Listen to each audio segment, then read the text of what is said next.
Previously on Dragon Ball Shinken, as Goku and God Vegeta battled against the Earth's warriors, the leader of the evil Saiyans known as Cumber, the God Killer, arrived on the planet to confront them. Cumber's main target was Vegeta because he was dressed as a god of destruction. Cumber and Vegeta engaged in a fierce battle while Goku had to deal with Krillin, young Master Roshi, and God Yamcha, who had been corrupted by Cumber's evil energy. Goku managed to immobilize the three Earthlings and Vegeta succeeded in defeating Cumber. However, the evil Saiyan unleashed his malevolent aura against the god of destruction, and Vegeta was being consumed by the darkness. What will happen next? Will Vegeta become one of Cumber's minions? Can Goku save him and his friends? Find out now. Hakai.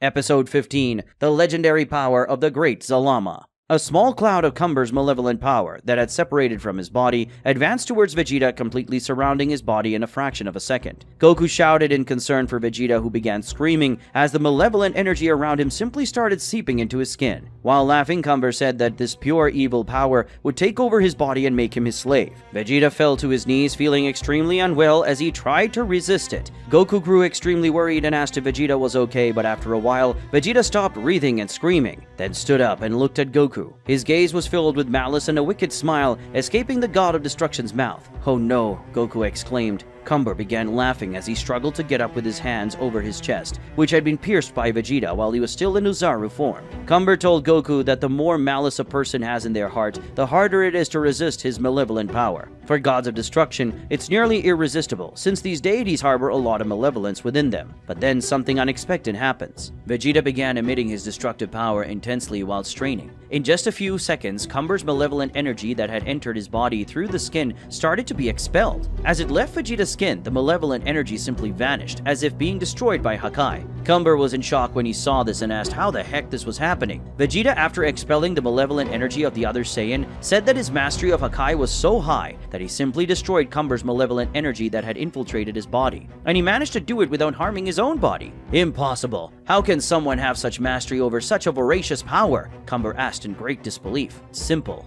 That's Shinken, Vegeta replied, as he extended his hand toward him, then shouted, Hakai. As the evil Saiyan screamed in agony, his body began to disappear until there was nothing left. Once Cumber was destroyed, the malevolent energy that had taken over Master Roshi, Krillin, and Yamcha simply dissipated. They were freed from that energy. The Earthlings were greatly relieved, saying that being dominated by that power was the worst thing they had ever experienced. Seeing that they returned back to normal, Goku dispelled his key avatar, setting them free. Afterward, he said that they must have realized that he and Vegeta were not evil, and then asked if they could talk things over now. Meanwhile, 4 auras of malevolent energy left planet Earth. In Universe 6, Champa was badly injured running from someone. He clearly participated in a very intense battle and came out worse for wear. He ran up to Vados and knelt before her, holding onto the angel's clothing, begging for help. But Vados replied that she couldn't help him right now, and mentioned that he should have taken his training and diet more seriously. Champa began pleading for help, but suddenly an energy attack pierced him from his back to his chest, and then the Hakaishin fell dead. The author of this attack is Cumber, who said disappointingly that this god of destruction was the most disappointing of all, as he expected more from the brother of the great Beerus. Vados says that in the past Champa wasn't like this. He was a genuinely respectable warrior, but that changed over time. A cloud of his malevolent energy approaches Cumber, and when this energy reattaches to his body, he begins to have a vision of everything that happened on planet Earth. This energy was released by Cumber shortly after Vegeta freed himself from his malevolent power. Realizing he would be destroyed, Cumber released some of his energy without Goku and Vegeta noticing. After understanding everything that happened on planet Earth, Cumber becomes extremely excited to know that his clone was defeated by Vegeta, and says that he has finally found worthy opponents. Thrilled to discover this, he starts releasing a tremendous amount of power while letting out a loud laugh. Vados can't help but notice that Cumber's power suddenly increased, and he explains that the good thing about being a Saiyan is that when you recover from a mortal wound, your power increases dramatically. And thanks to Vegeta, he's even stronger now. But Cumber says it wasn't just Vegeta who helped him.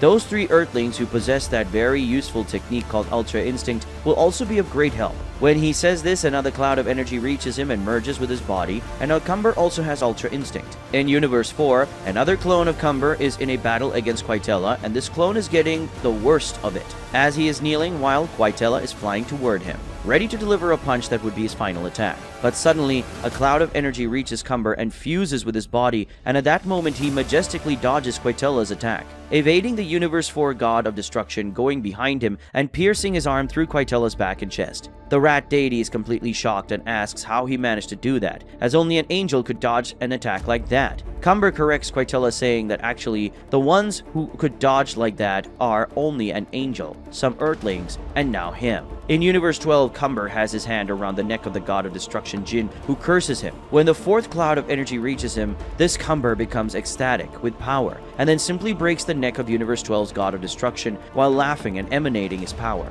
He thanks Tien for his cloning technique, as now he can fight various battles and become stronger through all of them. Treating Jin like trash, Cumber tosses the dead god to the ground and says that next time he'll go see Goku and Vegeta with his original self, but before that he'll discover the origins of those two. Back on Earth, after Krillin, Master Roshi, and Yamcha realized that Goku and Vegeta were not bad guys as they had thought, they decided to have a better conversation with them. Since Goku complained about being very hungry, Yamcha had the idea to take him to the home of the person he knows is the best cook, Chi-Chi. But to Goku's absolute surprise, in this reality, Chi-Chi is Yamcha's wife. Goku's very shocked when he learns this, and Vegeta laughs at him because now he knows what it's like to have Yamcha steal his wife, just like what happened to him in the first alternate reality they were in. But this time Yamcha went even further. He not only stole Goku's wife but also his entire family. In this reality, Gohan is Yamcha's son, and he has Videl and Pan as his daughter-in-law and granddaughter. Everyone was gathered at Chi-Chi's house for a family lunch, but the one not expected to be at this family reunion was Yamcha himself, who apparently chose to live separately from his wife to become the god of Earth. Vegeta feels a little sorry for Chi-Chi since it seems that in any reality, she is abandoned by her husband. Vegeta is curious about Bulma and asks what she's like in this reality. Krillin says she's a great friend to all of them. In this reality, she's the CEO of Capsule Corporation, and despite being a very beautiful and successful woman, she couldn't find a husband. Even though he's a bit selfish, Vegeta is happy about this because at least in this reality, no one has taken his wife. Goku and Vegeta end up being invited to eat, and while they eat, they have a better conversation and learn more about this reality. In this world, Gohan, despite being a warrior with great potential, chose to leave the fate of Earth in his father Yamcha's hands, and continued his life normally as a researcher. Yamcha ended up marrying Chi-Chi and then had Gohan, but when the god of Earth needed to leave, he took over the role and went to live on the Kami's lookout. But in this world, for some reason, the god of Earth was never a Namekian, and therefore they never heard of the Dragon Balls. Vegeta suggests that in that case, he and Goku should go to Namek to use the Dragon Balls there, but Goku says they can do that later, and that for now, they can just relax and eat a bit. Vegeta eventually agrees. Unlike Goku, he is no longer immortal and therefore no longer needs to eat. But as a good Saiyan, he still takes great pleasure in eating. On planet Namek, life among the Namekians seems very peaceful when suddenly the Grand Elder Guru senses a completely horrible sensation and tells his guardian, Nail, that something very bad is about to happen, and a great evil is approaching. This obviously leaves Nail extremely worried. Cumber, the god killer, approaches at full speed, entering the planet like a meteor. He descends from the sky straight into the Grand Elder's house, destroying the roof of the Namekian leader and standing in front of his throne. Both Nail and the old Namekian are very surprised and scared by this. Nail wants to attack the intruder immediately, but the Grand Elder tells him not to act so hastily and says they should wait and hear what Cumber wants to say. Cumber greets them in a very sarcastic way and says in a threatening tone that the Elder Guru is a very wise man, since if Nail attacked him, he would tear his bodyguard apart like a worm. This leaves Nail quite irritated, but out of respect for the Guru, he doesn't say or do anything. Cumber asks if the Grand Elder knows who he is, and the wise Namekian replies that not exactly, but he knows that Cumber is a Saiyan, and he also knows that Saiyans are spreading great evil throughout the universe. Cumber says that if he has an idea of who he is, he should definitely have an idea that it's better not to defy what he says. The old Namekian asks what he wants, and Cumber says he wants to use the Dragon Balls to find out something about two men who recently appeared in the universe. The Grand Guru asks that if Cumber knows about the powers of the Dragon Balls, why have the Saiyans never attacked this planet before? Cumber responds by saying that he knows that on this planet there is a very powerful protector, and so far he has avoided messing with that guy. Also, he hasn't needed to use these Dragon Balls until now. The Guru says that if Cumber knows the least about the Namekians, then he certainly knows that they won't hand over the Dragon Balls to be used in such a frivolous way, especially by a bad guy like him. Cumber says that if he doesn't want to hand over the orbs for good, he can take them without any problems. While saying this, he points his hand at the guru, but the old Namekian says that if Cumber kills him, the Dragon Balls will stop working. And all of this will have been in vain.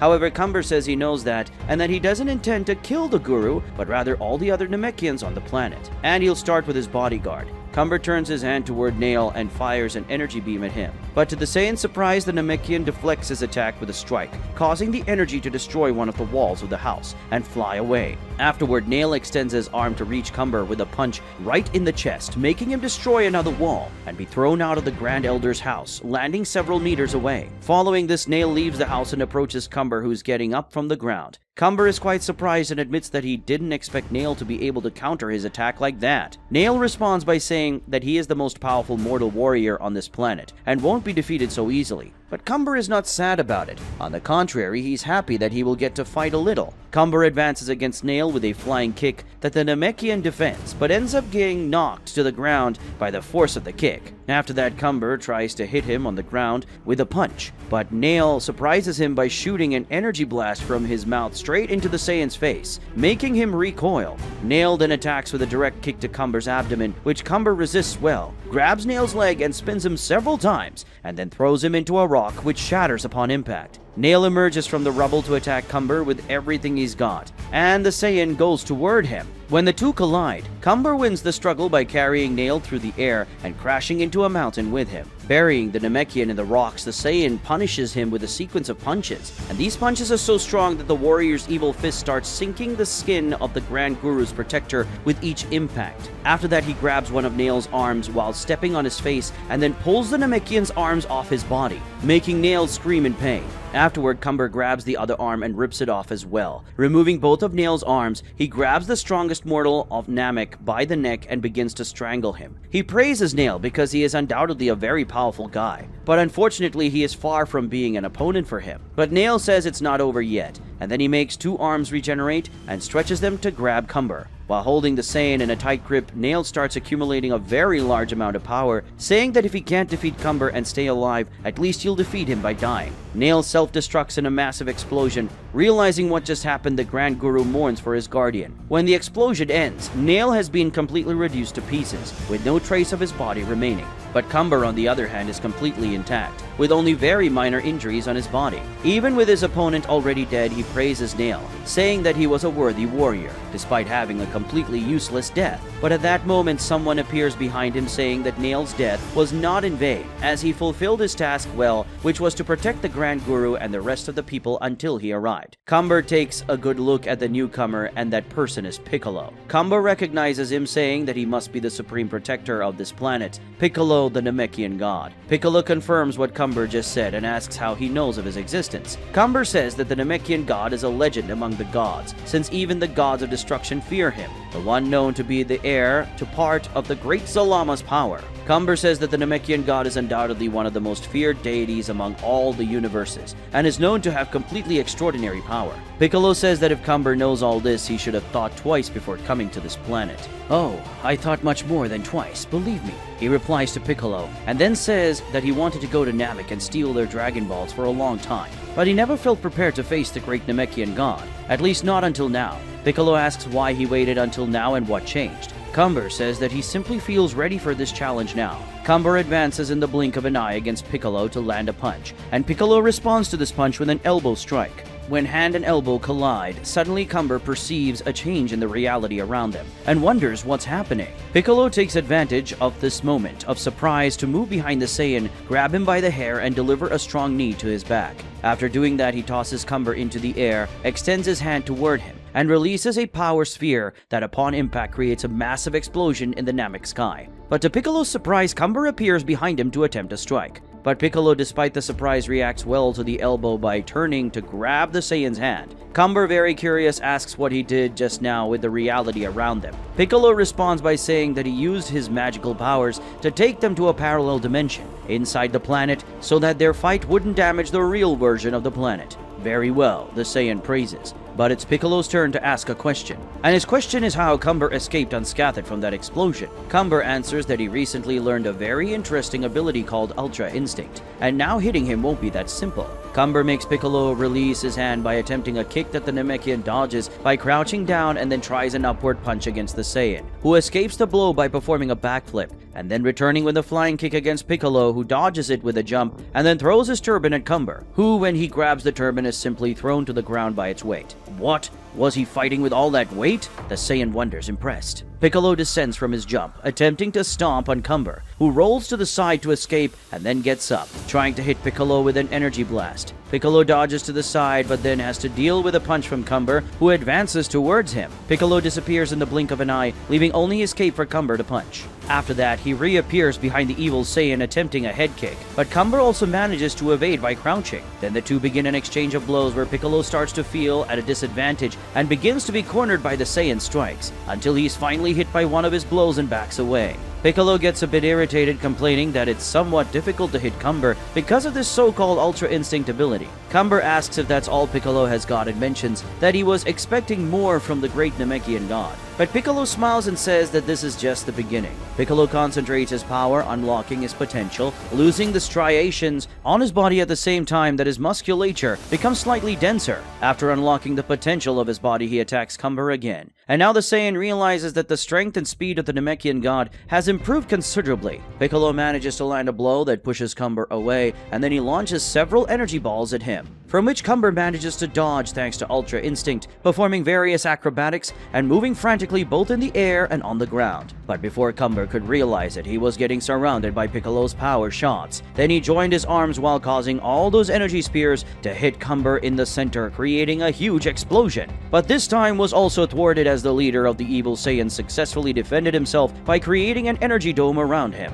After that, they meet again in the air, restarting an intense exchange of punches and kicks. At one point, Piccolo is pushed back by an elbow strike from Cumber, but he reacts in the same second by concentrating energy in his hand and firing an energy beam at Cumber, who skillfully evades it and responds with a sequence of rapid attacks, launching several energy orbs from which Piccolo dodges, but one of the orbs exploded near him, creating a smoke cloud that obscured his vision. Cumber seized the opportunity and emerged from the smoke, throwing a powerful punch towards Piccolo. Piccolo managed to block the blow with his forearms, but the force of the attack pushed him back, creating a crater in the ground. But he quickly regained his composure. "You're strong, but you won't defeat me so easily," said Piccolo, his voice full of determination. Piccolo concentrated his energy again, this time creating multiple energy spheres around him. He fired them at Cumber in a rapid burst of shots. Cumber reacted with quick movements, dodging each shot. Cumber then focused. His eyes glowed with an intense red aura as he fired a wave of energy towards Piccolo. But the Namekian god responded with a powerful Makan Kasapo that simply pierced through Cumber's attack and went in his direction.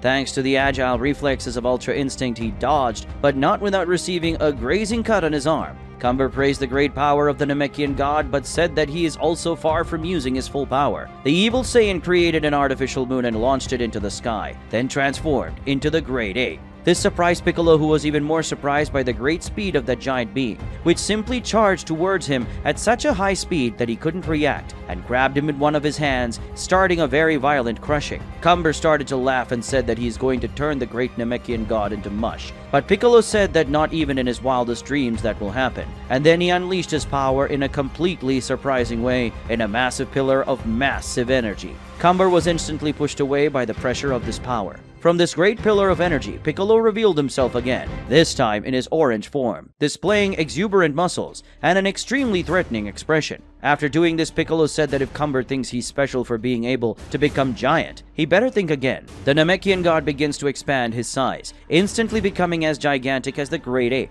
After that, the two crashes, starting an intense exchange of blows, releasing shockwaves and power all around. Piccolo and Cumber's colossal attacks shake the ground, creating huge craters with each strike. Cumber roars in fury as he charges at Piccolo. He tries to crush the Namekian god with his powerful fists, but Piccolo is far from an easy target. Piccolo skillfully dodges Cumber's brutal attacks, using his agility and intelligence. But hitting Cumber was not easy either, because despite his monstrous size and beastly appearance, he retains his consciousness and the abilities of Ultra Instinct. With a monstrous roar echoing through the surroundings, Cumber tries to use his giant tail as a whip to catch Piccolo off guard. Piccolo was alert and blocked the tail attack with his arm, but the tail wraps around the Namekian's arm and then Cumber advances with an attack that Piccolo probably wouldn't be able to defend. But using his eyes, he fires an energy laser right in the middle of the giant monkey's chest, causing him to release his arm and stop the attack he was about to make.